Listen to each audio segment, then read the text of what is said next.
ओम शांति। 11 मई 2026 बाबा का साकार मुरली। मीठे बच्चे, बाबा आए हैं आप बच्चों को अपने समान महिमा लायक बनाने। बाप की जो महिमा है वह अभी तुम धारण करते हो। प्रश्न: भक्ति मार्ग में परमात्मा माशू को पूरा न जानते भी कौन से शब्द बहुत प्यार से बोलते और याद करते? उत्तर: बहुत प्यार से कहते और याद करते। हे माशूक, तुम जब आएंगी तो हम सिर्फ आपको ही याद करेंगे और सबसे बुद्धि योग तोड़ आपके साथ जुड़ेंगे। अब बाप कहते हैं, बच्चे मैं आया हूँ तो देही अभिमानी बनो। तुम्हारा पहला फर्ज है प्यार से बाप को याद करना। ओम शांति। मीठे मीठे जीव की आत्माओं को परम पिता परमात्मा जिसने अब शरीर को लौन लिया है बैठ समझाते हैं। मैं साधारण बूढ़े तन में आता हूँ, आकर बहुत बच्चों को पढ़ाता हूँ। ब्रह्मा मुख वंशावली ब्राह्मण बच्चों को ही समझाएंगे, जरूर मुख द्वारा ही समझाएंगे। और किसको समझाएंगे? कहते हैं, बच्चे तुम मुझे भक्ति मार्ग में बुलाते आए हो। हे पतित पावन भारत, खास और दुनिया में आम सब बुलाते हैं। भारत ही पावन था, बाकी सब शांति धाम में थे। बच्चों को यह स्मृति में रखना चाहिए कि सतयुग त्रेता किसको कहा जाता है, द्वापर कलयुग किसको कहा जाता है, उनमें कौन कौन राज्य करते थे। तुम्हारी बुद्धि में पूरी नॉलेज है। जैसे बाप को रचना के आदि मध्य अंत को ज्ञान है, वैसे तुम्हारी बुद्धि में भी है। बाप जो ज्ञान देते हैं वह बच्चों में भी जरूर होने चाहिए। बाप आकर बच्चों को आप समान बनाते हैं। जितनी बाप की महिमा है उतनी बच्चों की है। बाप ने बच्चों को जास्ती महिमावान बनाया है। हमेशा समझो कि शिव बाबा इन द्वारा सिखाते हैं। आत्मा ही एक दो से बात करती है, परंतु मनुष्य देह अभिमानी होने के कारण समझाते हैं। फलाना फलाना पढ़ाता है, वास्तव में करती सब कुछ आत्मा है। आत्मा ही पाठ बजाती है। देही अभिमानी बनना है, घड़ी घड़ी अपने को आत्मा समझना है। जब तक अपने को आत्मा नहीं समझेंगी तो बाप को भी याद नहीं कर सकेंगी। भूल जाते हैं। तुमसे पूछा जाता है तुम किसके बच्चे हो, तो कहते हो हम शिव बाबा के बच्चे हैं। विजिटर बुक में भी लिखा हुआ है तुम्हारा बाप कौन है, तो झट देह के बाप का नाम बताएंगे। अच्छा, अब देही के बाप का नाम बताओ तो कोई श्री कृष्ण का, कोई हनुमान का नाम लिखेंगे या तो लिखेंगे हम नहीं जानते। अरे तुम लौकिक बाप को जानते हो और प्रलौकिक बाप जिनको तुम हमेशा दुख में याद करते हो उनको नहीं जानते हो। कहते भी हैं, हे भगवान रहम करो, हे भगवान एक बच्चा दो, मांगते हो ना। अब बाप बिल्कुल सहज बात बताते हैं। तुम देही अभिमानी में बहुत रहते हो, इसीलिए बाप के वर्षे का नशा नहीं चढ़ता है। तुमको तो बहुत नशा चढ़ना चाहिए। भक्ति करते ही हैं भगवान से मिलने के लिए। यज्ञ तप दान पुण्य आदि करना यह सब भक्ति है। सब एक भगवान को याद करते। बाप कहते हैं, मैं तुम्हारा पतियों का पति हूँ, बापों का बाप हूँ। सब बाप भगवान को याद करते, जरूर करते। आत्माएं याद करती है। बहल कहते भी हैं, भ्रकुटी के बीच में चमकता है अजब सितारा, परंतु यह बिगड़ समझ के ऐसे ही कह देते हैं, रहस्य का कुछ भी पता नहीं, तुम आत्मा को ही नहीं जानते हो तो आत्मा के बाप को कैसे जान सकेंगे। दीदार तो होता है भक्ति मार्ग वाला। भक्ति मार्ग में पूजा के लिए बड़ा बड़ा लिंग रख देते हैं, क्योंकि अगर बिंदी का रूप दिखाए तो कोई समझ न सके। यह है महीन बात। परमात्मा जिसको अखंड ज्योति स्वरूप कहते हैं, मनुष्य कहते हैं, उनका कोई बहुत बड़ा रूप है। ब्रह्मा समाजी मठ वाले ज्योति को परमात्मा कहते हैं। दुनिया में यह किसको पता नहीं है कि परमपिता परमात्मा बिंदी है। तो मुझ पढ़े बच्चे भी कहते हैं, बाबा जिसको याद करे, हमने तो सुना था वह बड़ा लिंग है, उसको याद किया जाता है। अब बिंदी को कैसे याद करे। अरे तुम आत्मा भी बिंदी हो, बाप भी बिंदी है। आत्मा को बुलाते हैं, वह जरूर यहाँ ही आकर बैठेंगे। भक्ति मार्ग में जो साक्षात्कार आदि होता है, यह है सब भक्ति। भक्ति भी एक की नहीं करते, बहुतों को भगवान बना दिया है। जगत जो भक्ति करते रहते हैं, उनको भगवान कैसे कहेंगे। अगर परमात्मा सर्वव्यापी कहते हैं तो फिर भक्ति किसकी करते हैं। सो भी भिन्न प्रकार की भक्ति करते हैं। बाप समझाते हैं, बच्चे ऐसे मत समझो कि हमको अनेक वर्ष जीना है, अभी समय बहुत नज़दीक होता जाता है। निश्चय रखना है, बाबा को ब्रह्मा द्वारा स्थापना करानी है। बाप खुद कहते हैं, मैं इस द्वारा तुमको सृष्टि के आदि मध्य अंत का राज्य बताता हूँ। गाते भी हैं, ब्रह्मा द्वारा स्थापना। यह नहीं जानते कि नई दुनिया को विष्णुपुरी कहा जाता है। यथार्थ विष्णु के 2 रूप राज्य करते थे, जिसको पता नहीं है कि विष्णु कौन है। तुम जानते हो, यह ब्रह्मा सरस्वती ही फिर विष्णु के 2 रूप लक्ष्मी नारायण बन पालना करते हैं। ब्रह्मा द्वारा स्थापना, विष्णुपुरी यथार्थ स्वर्ग की फिर पालना करेंगे। तुम्हारी बुद्धि में आना चाहिए, बाप ज्ञान का सागर है। बाप ज्ञान का सागर है। मनुष्य सृष्टि का बीज रूप है। वह इस ड्रामा के आदि मध्य अंत को जानते हैं। वही पतित पावन है। जो बाप का धंधा है वही तुम्हारा है। तुम भी पतित से पावन बनाते हो। दुनिया में एक बाप के 3-4 बच्चे होंगे। कोई बच्चा बहुत ऊंचा चढ़ा हुआ होगा, कोई बिल्कुल नीचे होगा। यहाँ तुमको बाप एक ही धंधा सिखाते हैं कि तुम पतितों को पावन बनाओ। सबको यह लक्ष्य दो कि शिव बाबा कहते हैं, मुझे याद करो। गीता में श्री कृष्ण भगवानों वाच्य लिख दिया है, तुमको समझाना है। भगवान तो निराकार पुनः जन्म रहित है। बस यही भूल है। अभी तुम बच्चे श्री कृष्णपुरी के मालिक बन रहे हो। कोई राजधानी में आते हैं, कोई प्रजा में।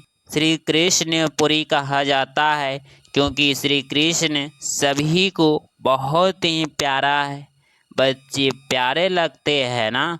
बच्चों का भी माँ बाप से प्यार हो जाता है, प्यार सारा बिखर जाता है। अब बाप समझाते हैं, तुम अपने को शरीर मत समझो, घड़ी घड़ी अपने को आत्मा निश्चय करो। आत्मा भी मानी बनो।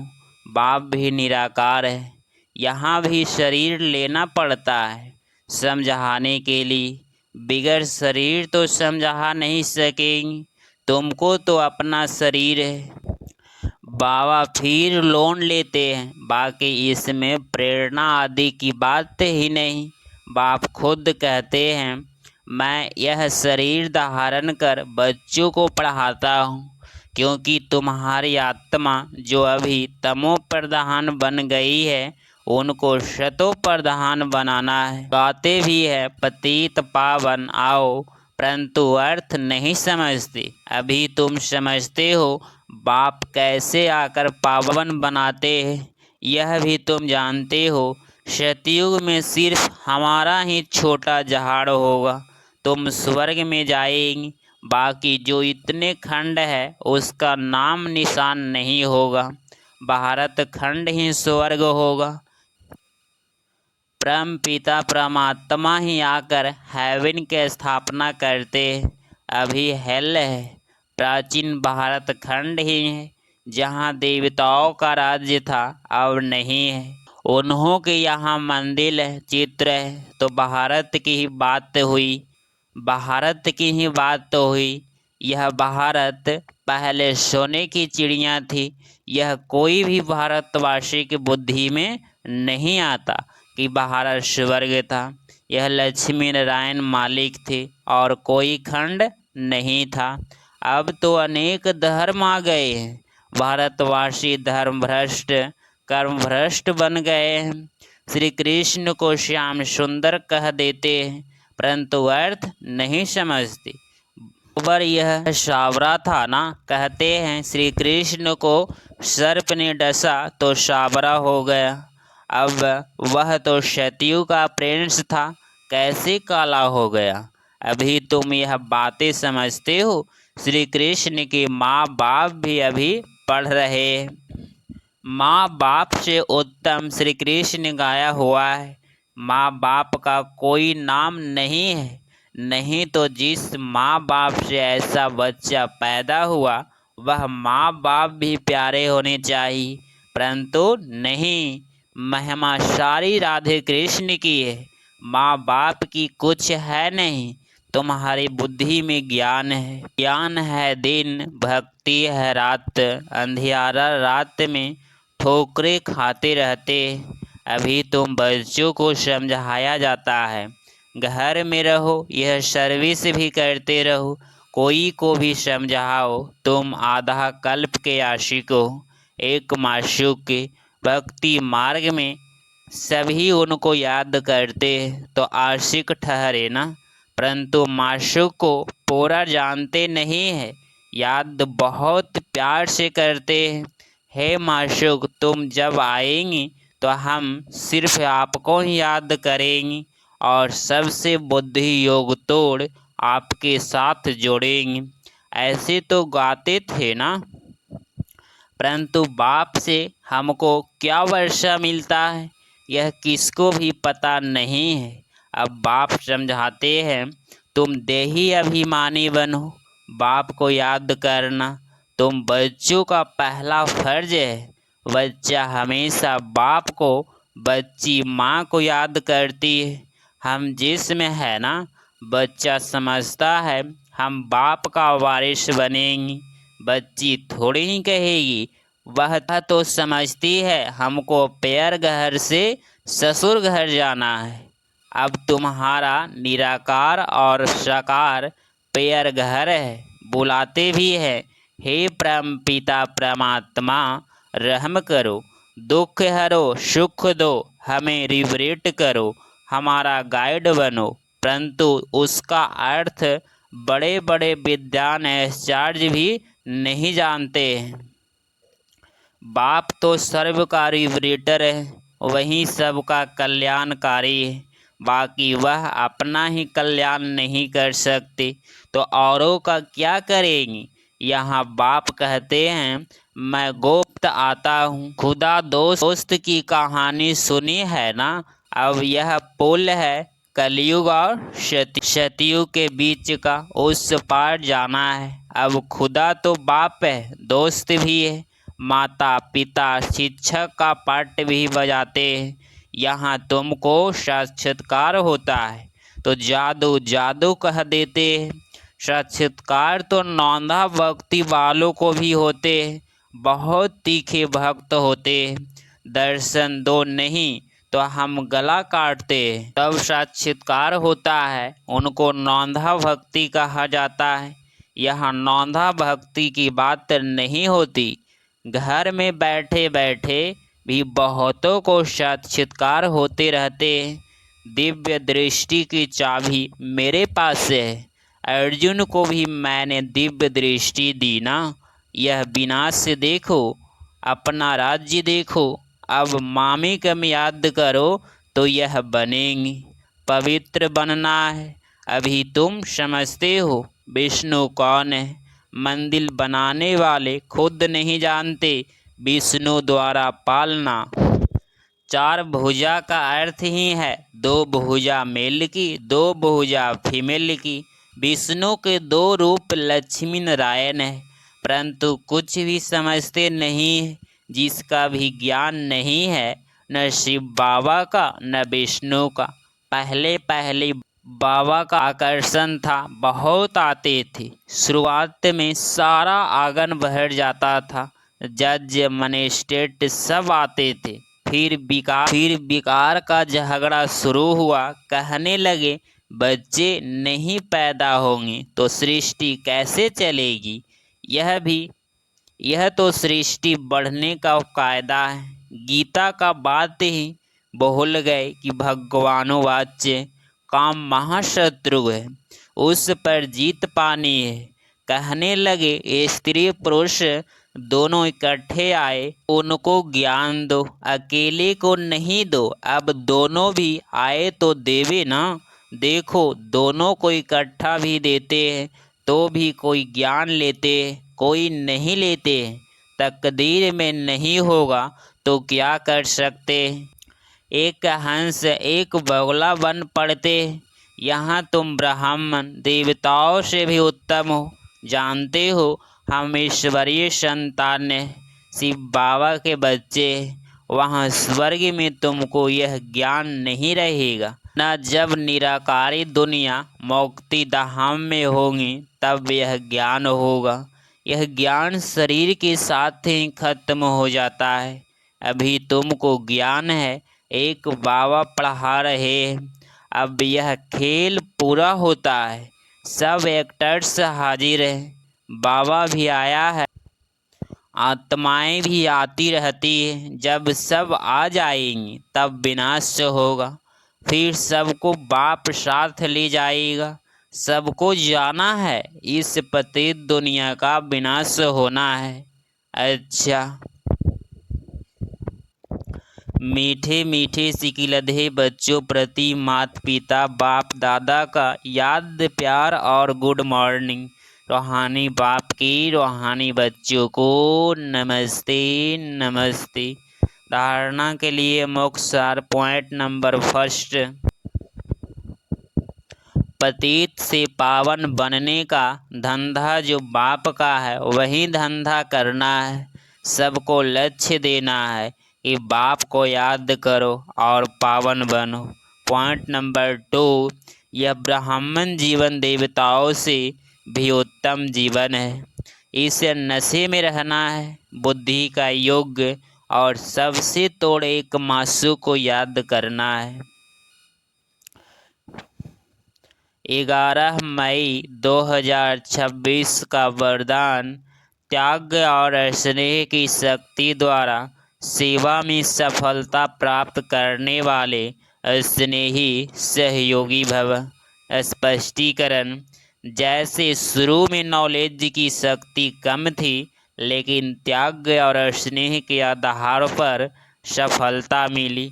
बुद्धि में दिन रात बाबा और यज्ञ तरफ लगन रही।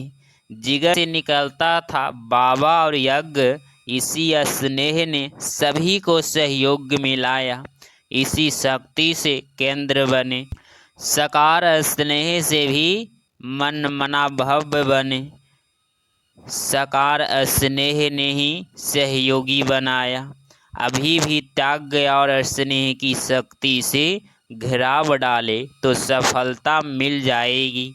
स्लोगन, फरिश्ता बनना है तो व्यर्थ बोल व डिस्टर्ब करने वाले बोल से मुक्त बनो।